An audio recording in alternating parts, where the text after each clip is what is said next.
నమస్తే welcome to APTS Telugu news bulletin ముందుగా headlines చూద్దాం. టీడీపీ పార్టీలకు చెందిన 25 కుటుంబాలు ఆ పార్టీలను వీడి ప్రభుత్వ విప్ మాచర్ల శాసనసభ్యులు పిన్నెల్లి రామకృష్ణారెడ్డి సమక్షంలో వైసీపీలో చేరారు. దమ్ముంటే 27వ ward councillor Madar Saheb councillor పదవికి రాజీనామా చేయాలని కౌన్సిలర్ కరీముల్లా సవాల్ విసిరారు. తెలంగాణ శాసనసభ ఆవరణలోని మీడియా పాయింట్ వద్ద ఏర్పాటు చేసిన విలేకరుల సమావేశం.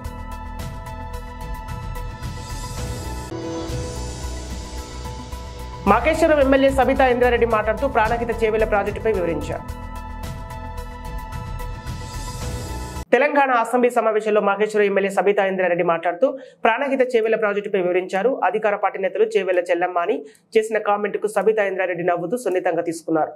నీరు కోసం ప్రజలు రైతులు ఎదుర్కొంటున్న సమస్యలను దివంగత నేత మాజీ ముఖ్యమంత్రి రాజశేఖర రెడ్డి దృష్టికి తీసుకెళ్లామని తెలిపారు. వచ్చినాక మాట్లాడండి.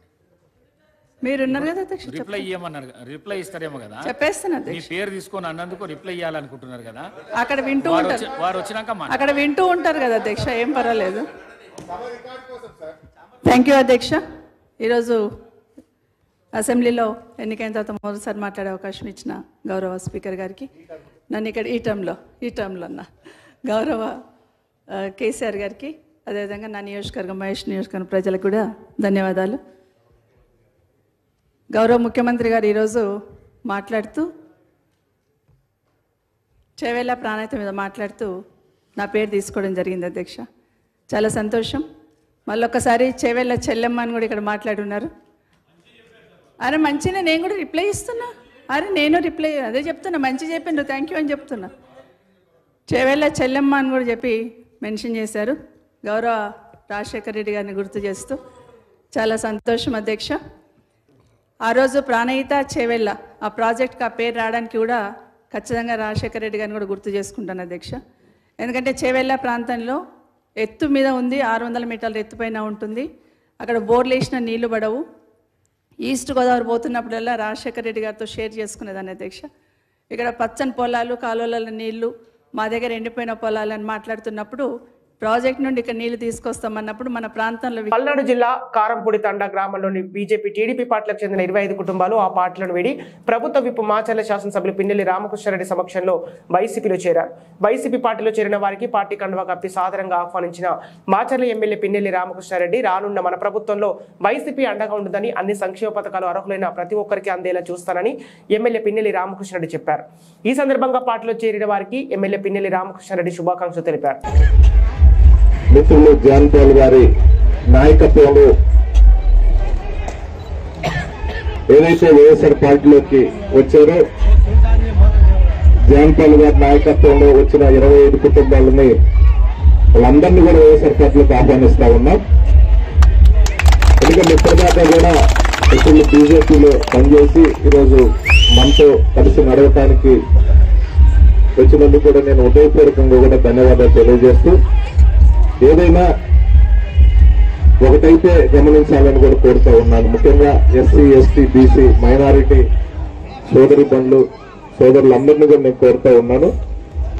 గడిచిన 5 సంవత్సరాల్లో ప్రతి పేద కుటుంబానికి జగన్మోహన్ రెడ్డి గారు ఏ విధంగా సంక్షేమ కార్యక్రమాల రూపంలో ఆర్థికంగా సహాయం చేశారో, మళ్ళీ కూడా 2024లో ముఖ్యంగా మన అందరం కలిసి జగన్మోహన్ రెడ్డి గారిని మళ్లీ గెలిపించుకున్నైతే రాబోయే 5 సంవత్సరాలు కూడా ఇదే రకంగా ప్రతి కుటుంబానికి కూడా వీలైనంత వరకు సహాయం చేసే కార్యక్రమం జగనన్న ఆధ్వర్యంలో చేస్తా ఉన్నాం.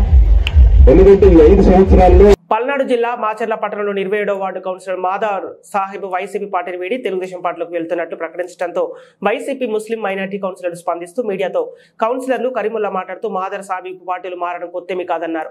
వైసీపీ పార్టీ సభ్యత్వానికి కాదు రాజీనామా, దమ్ముంటే 27వ ward councillor Madar Saheb councillor పదవికి రాజీనామా చేయాలని కౌన్సిలర్ కరీముల్లా సవాల్ విసిరారు.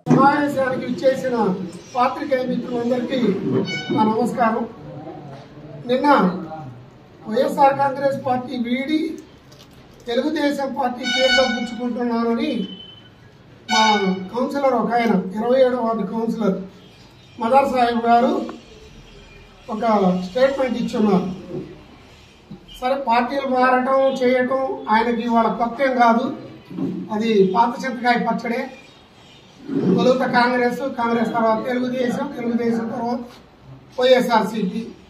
ఈ వలస పక్షి కామెంట్ చేసే స్థాయికి ఎదిగాడంటే హాస్యాస్పదంగా ఉంది. ప్రత్యక్షంగా ప్రజల చేత ఎన్నుకోబడ్డ వ్యక్తి అయితే కాదు. ప్రజా కురుక్షేత్రంలో నాపై పోటీ చేసి తన సొంత వార్డులో నేను వలసపోయి ఆ వార్డు నుండి పోటీ చేసి అతని మీద ఘన విజయం సాధించాను. ఆ విషయాన్ని మర్చిపోయాడేమో మదాసాయి. ప్రత్యక్షంగా బరిలో దిగాలని అంత కుతూహలం ఉంటే ఈ పార్టీకి సభ్యత్వం కాదు రాజీనామా చేయాల్సింది. తను రాజీనామా చేయాల్సింది కౌన్సిలర్ పదవికి రాజీనామా చేసి ప్రత్యక్ష రాజకీయ బరిలో 6 నెలలలోపు ఎన్నికలు జరుగుతాయి. తను దమ్ముంటే రాజీనామా చేసి స్టేట్మెంట్ ఇవ్వమనండి. మేము కూడా పోటీకి సిద్ధపడి మేము సిద్ధం అనే స్టేట్మెంట్ ప్రకటిస్తాం. అంతేగాని అక్కడ మున్సిపాలిటీ లేదు, నాకు ప్రైవసీ లేదు, నాకు మాట్లాడే రైడ్ ఇవ్వలే, నన్ను అసలు ఏది మాట్లాడనీలా, ఎమ్మెల్యే గారు ఒక నియంతని, తర్వాత ఎమ్మెల్యే నా ఇంటికి వచ్చి బతిలాడి సీట్ ఇచ్చాడని ఇవన్నీ తప్పుడు కూతలు తప్పుడు ప్రచారాలు చేస్తున్నాడు. నీకు పార్టీ పదవులంటే పెద్ద లెక్కలేదని నిన్న కొంత పాత్రికేయ మిత్రులతో ప్రెస్ మీట్ లో చెప్పుకున్నాడు. పెద్ద లెక్కలో లేని తరానికి నిన్ననే దాంతోపాటు మా పట్టణాధ్యక్షుల వారికి ఈ సభ్యత్వానికి రాజీనామా చేస్తున్నాం, పార్టీలో సభ్యత్వానికి, తర్వాత కౌన్సిలర్ పదవికి కూడా రాజీనామా చేస్తున్నాం అని కమిషనర్ గారికి రాజీనామా పత్రం ఇస్తే ఆ ప్రెస్ మీట్కి ఒక అర్థం ఉండేది, ఆయన చెప్పిన దానికి ఒక అర్థం ఉండేది. కానీ అవన్నీ చేయటం మానుకొని మున్సిపాలిటీ మీద ఏదో రకరకాల కారణాలు నేను మాట్లాడలేను, మాట్లాడడానికి నా గొంతు నొక్కేశారు. అతని గొంతు ఏనాడు నొక్కలే. అతని గొంతు నొక్కింది ఎక్కడంటే తన వార్డులో జరుగుతున్న అభివృద్ధి పనులపై పర్సెంటేజ్లు అడిగితే గొంతు నొక్కిన మాట వాస్తవమే.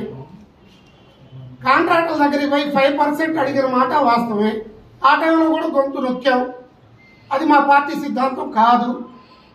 ఇప్పుడు బ్రహ్మారెడ్డి దగ్గరికి చేరాలని నిశ్చయించుకున్నావు. ప్యాకేజీకి ఇష్టపడిపోయేవాడివి ఈ పార్టీ మీద నిందెందుకు? ఈ పార్టీ నిన్ను గౌరవించింది.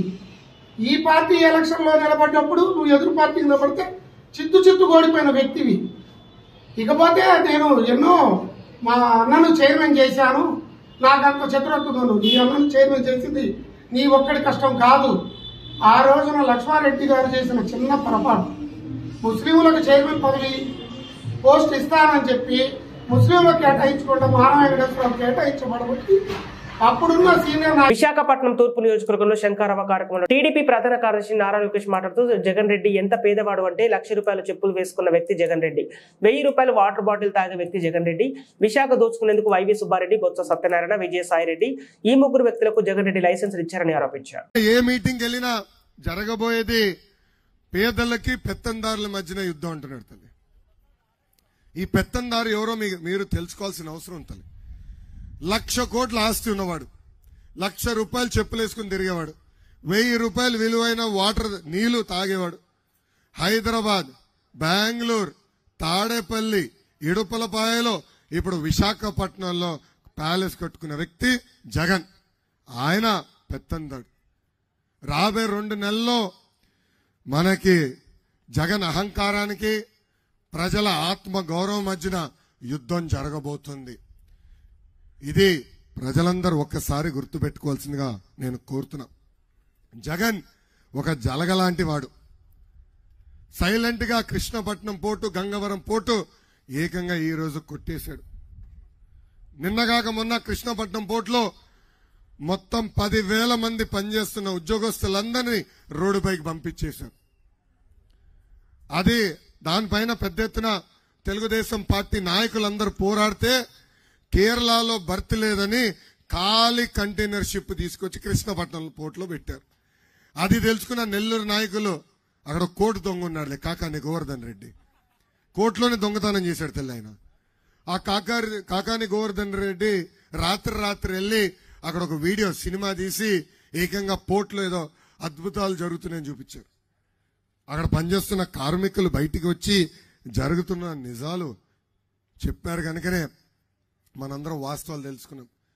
అంటే చూడండి, పోర్ట్లు వదిలిపెట్టారు, ఇసుకని వదిలిపెట్టారు, క్వారీల్ని వదిలిపెట్టారు, ఇంకా పక్కన్న కొండలు కూడా వదిలిపెట్టే పరిస్థితులు లేవు.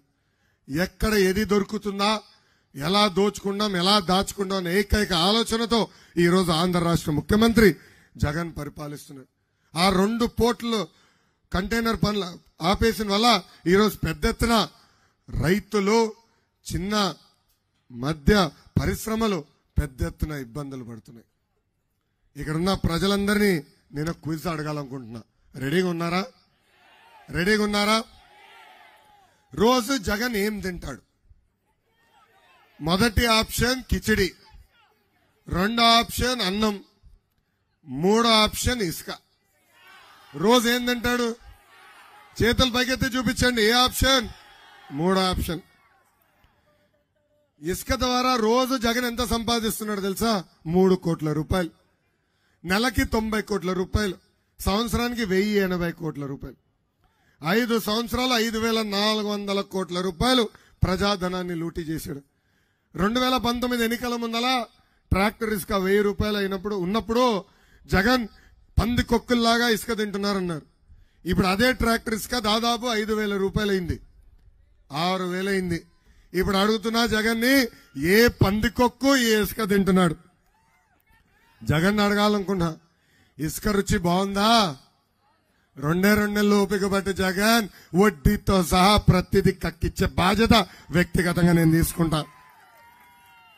ఒకసారి మీరందరూ ఫోన్లు బయటికి తీయాలి, తీసి గూగుల్లో 6093 అని కొట్టండి. 6093 కొట్టండి. ఖైదీ నంబర్ 6093 కొడితే ఖైదీ జగన్ ఫోటోలు వస్తాయి తల్లి. జగన్ ఒక ఖైదీ కాబట్టి ఖైదీలంటే చాలా ప్రేమ తల్లి. తెలంగాణ శాసనసభ ఆవరణలోని మీడియా పాయింట్ వద్ద ఏర్పాటు చేసిన విలేకరుల సమావేశంలో మాజీ మంత్రి హరీష్ రావు మాట్లాడుతూ, నిండు సభలో ప్రతిపక్షం గొంతు నొక్కిస్తున్నారని, ప్రతి అంశాన్ని కాంగ్రెస్ పార్టీ ప్రభుత్వం ఏకపక్షంగా వ్యవహరిస్తుందని అన్నారు. తెలంగాణ రాష్ట్రంలో గత ప్రభుత్వంలో చేసిన అభివృద్ధిని వివరించే సమయం కూడా ఇవ్వడం లేదని మాజీ మంత్రి హరీష్ రావు ఆవేదన వ్యక్తం చేశారు.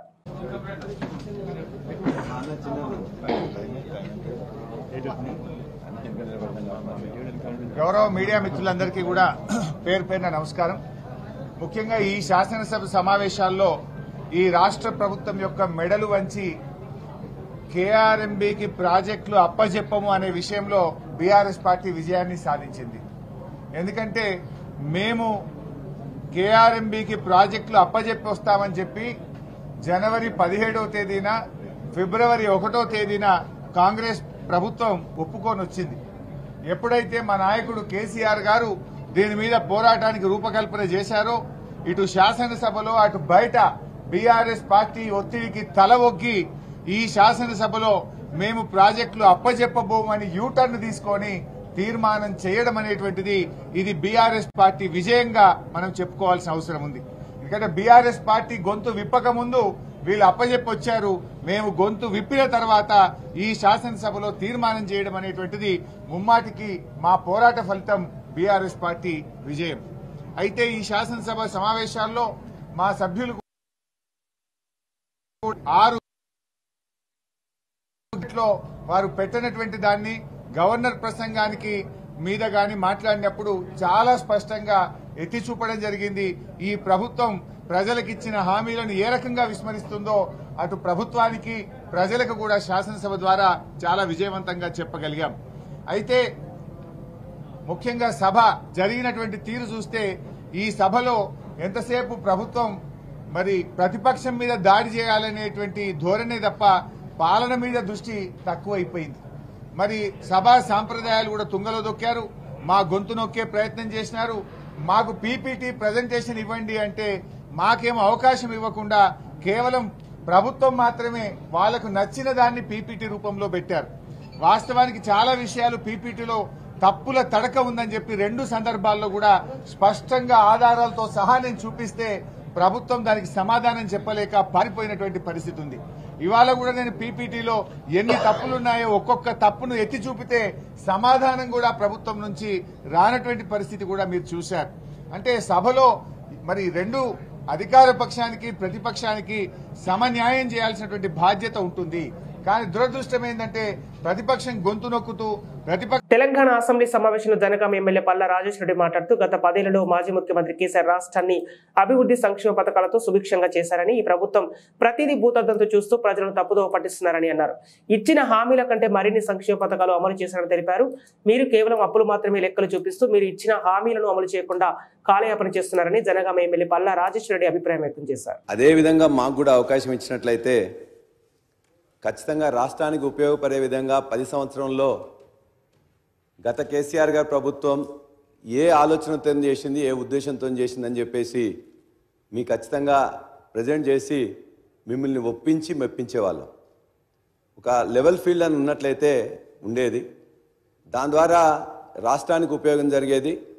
మీ అందరికీ వీళ్ళందరూ కూడా ఏదో బాగా నష్టం జరిగిందని చెప్పేసే మీరు ఒక పార్షన్ చెప్పారు. మీ ప్రెజెంటేషన్లో ఒక పార్షన్ చెప్పారు అధ్యక్ష. రెండో పార్షన్ చెప్పడానికి వినడానికి సిద్ధంగా లేరు. ఆ రెండో పార్షన్ వల్ల వచ్చే లాభాలేంటి అనేది కూడా ఖచ్చితంగా తెలిసినట్లయితే ఇప్పటికైనా మీరు భవిష్యత్తులో కూడా మీకు రాజకీయ. తెలంగాణ అసెంబ్లీ సమావేశంలో మంత్రి కోమటిరెడ్డి వెంకటరెడ్డి మాట్లాడుతూ మాజీ సీఎం కేసీఆర్ కి జన్మదిన శుభాకాంక్షలు తెలిపారు.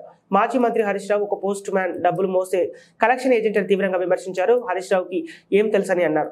కేవలం కేసీఆర్ మేనల్లుడు కాబట్టే ఆయనకు పదవి కట్టబెట్టారని, కేసీఆర్ ఆడిన డ్రామాలో హరీష్ పాత్ర పోషిస్తున్నారని ఎద్దేవా చేశారు. గౌరవ మాజీ ముఖ్యమంత్రి వారి గారికి జన్మదిన శుభాకాంక్షలు తెలియజేసుకుంటూ వారు వచ్చి మాట్లాడితే మంచిగా ఉంటుంది సార్. ఇలా పోస్ట్ మ్యాన్ ఈయన ఏం చేస్తాడు సార్? ఈయన హరీష్ రావు ఏంది పైసలు కలెక్షన్ చేస్తాడు పనుకొస్తాడు. ఈయనకి సబ్జెక్ట్ ఉందా?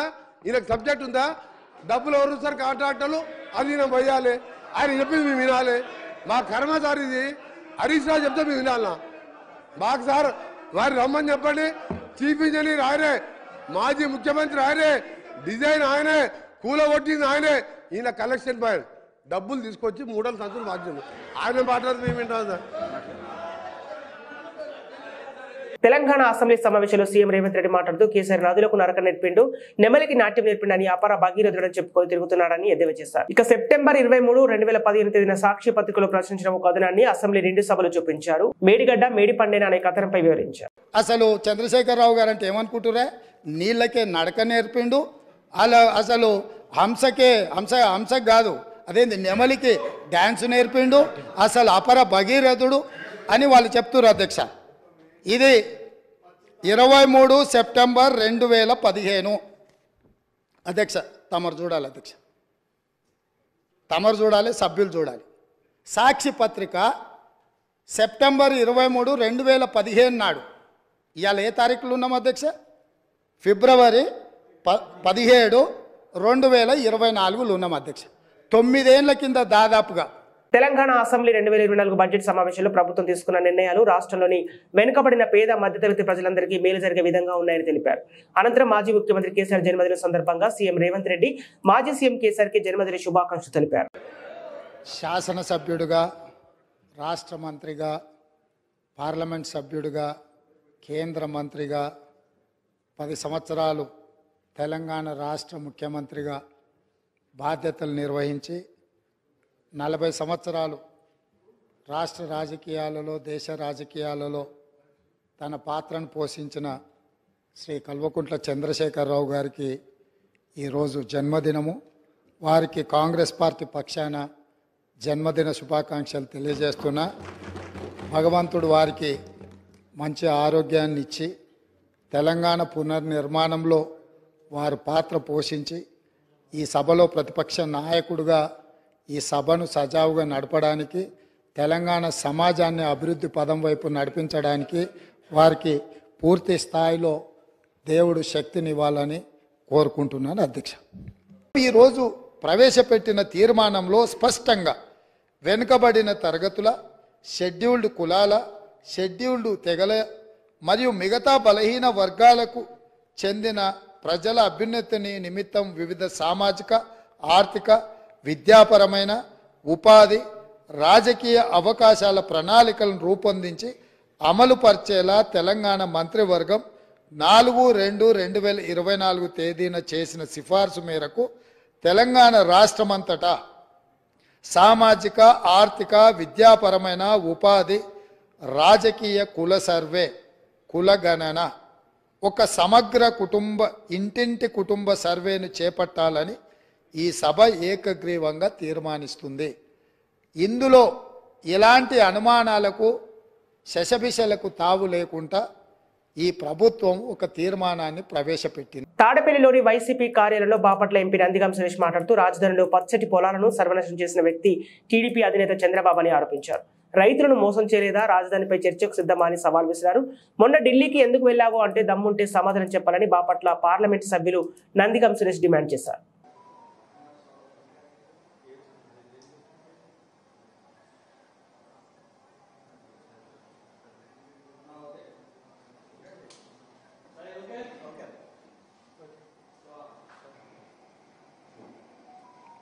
ఓకేనా? అందరికీ నమస్కారం. ఈ రోజున చంద్రబాబు నాయుడు పర్చూరు నియోజకవర్గంలో తన పార్టీకి సంబంధించిన ఒక మీటింగ్ పెట్టి ఇష్టానుసారంగా అంటే ఇన్నేవాళ్ళు సోదరులు. బులెటిన్ ముగించే ముందు హెడ్లైన్స్ మరోసారి. టీడీపీ పార్టీలకు చెందిన 25 కుటుంబాలు ఆ పార్టీలను వీడి ప్రభుత్వ విప్ మాచర్ల శాసనసభ్యులు పిన్నెల్లి రామకృష్ణారెడ్డి సమక్షంలో వైసీపీలో చేరారు. దమ్ముంటే 27వ ward councillor Madar Saheb councillor పదవికి రాజీనామా చేయాలని కౌన్సిలర్ కరీముల్లా సవాల్ విసిరారు. తెలంగాణ శాసనసభ ఆవరణలోని మీడియా పాయింట్ వద్ద ఏర్పాటు చేసిన విలేకరుల సమావేశం.